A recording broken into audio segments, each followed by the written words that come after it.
रत्नैकल्पितमासनं हिमजलैः स्नानं च दिव्याम्बरं नानारत्नविभूषितं मृगमदाद्यैश्चन्दनं चारुतम् जातिचम्पकबिल्वपत्ररचितं पुष्पं च धूपं तथा दीपं देवदयानिधे पशुपते हृत्कल्पितं गृह्यताम्।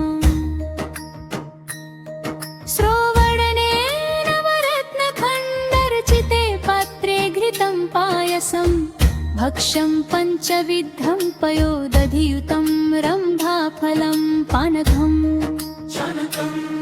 शाकानामयुतं जलं रुचिकरं कर्पूरखण्डोज्ज्वलं ताम्बूलं मनसा मया विरचितं भक्त्या प्रभो स्वीकुरु। छत्रं चामरयो युगं व्यजनकमच्चादर्शकं निर्मलं वीणाभेरीं मृदङ्गकाहलकलागीतं च नित्यं तथा साष्टाङ्गं प्रणतिस्तुतिर्बहुविधा एतत्समस्तं मया सङ्कल्पेन समर्पितं तव विभो पूजां गृहारद्रभो।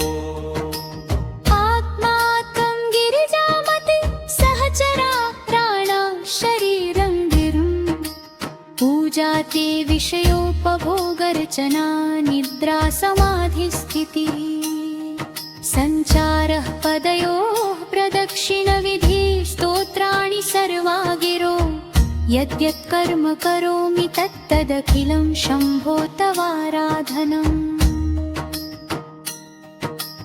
अरचरणकृतं वा कायजं कर्मजं वा श्रवणनयनजं वा मानसं वापि दोषम् विहितमविहितं वा सर्वमेतत् क्षमस्व। जय जय करुणाब्धे श्रीमहादेव शम्भो।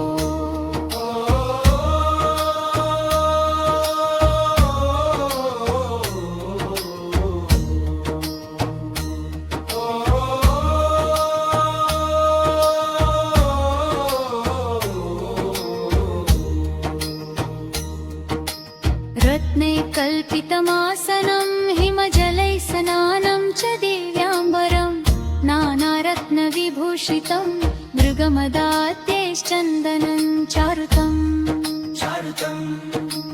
जातिचम्पकबिल्वपत्ररचितं पुष्पं च धूपं तथा दीपं देवदयानिधे पशुपते हृत्कल्पितं गृह्यतम्।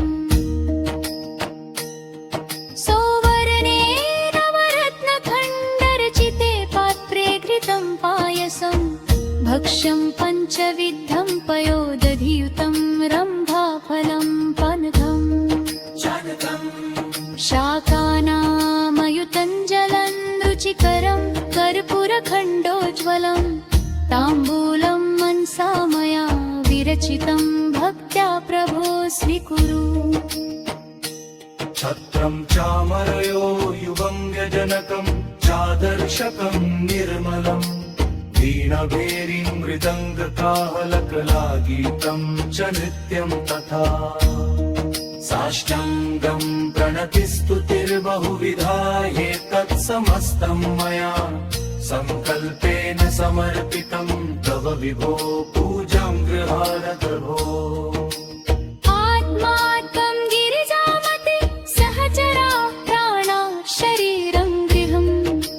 पूजाते विषयोपभोगरचना निद्रा समाधिस्थितिः सञ्चारः पदयोः प्रदक्षिणविधि स्तोत्राणि सर्वा गिरो यद्यत् कर्म करोमि तत्तदखिलं शम्भो तवाराधनम्। करचरणकृतं वा कायजं कर्मजं वा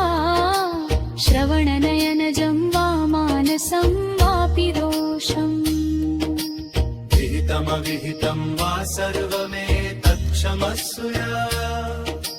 जय जय करुणाब्धे श्री महादेव शंभो।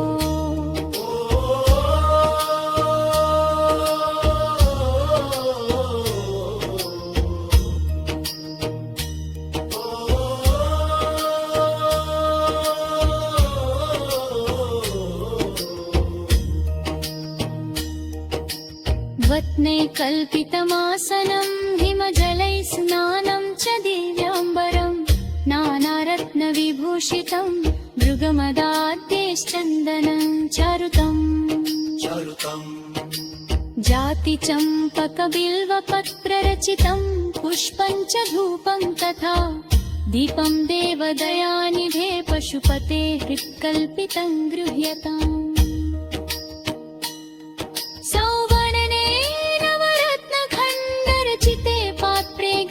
पायसं भक्ष्यं पञ्चविधं पयोदधियुतं रम्भाफलं पानकम्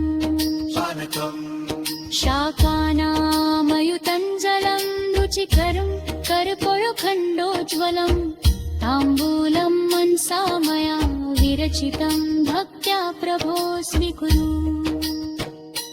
छत्रं चामरयो युवं व्यजनकं चादर्शकं निर्मलम् दीनभेरीं मृदङ्गकाहलकलागीतं च नृत्यं तथा साष्टाङ्गं प्रणतिस्तुतिर्बहुविधा एतत्समस्तं मया सङ्कल्पेन समर्पितं तव विधौ पूजां गृहाण प्रभो।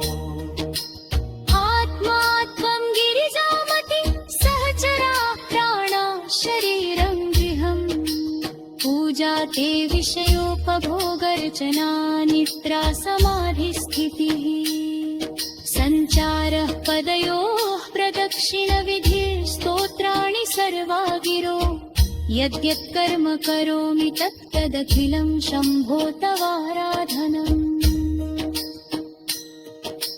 करचरणकृतं वा कायजं कर्मजं वा श्रवणनयनजं वा मानसं वापि दोषम् विहितमविहितं वा सर्वमेतत्क्षमस्व।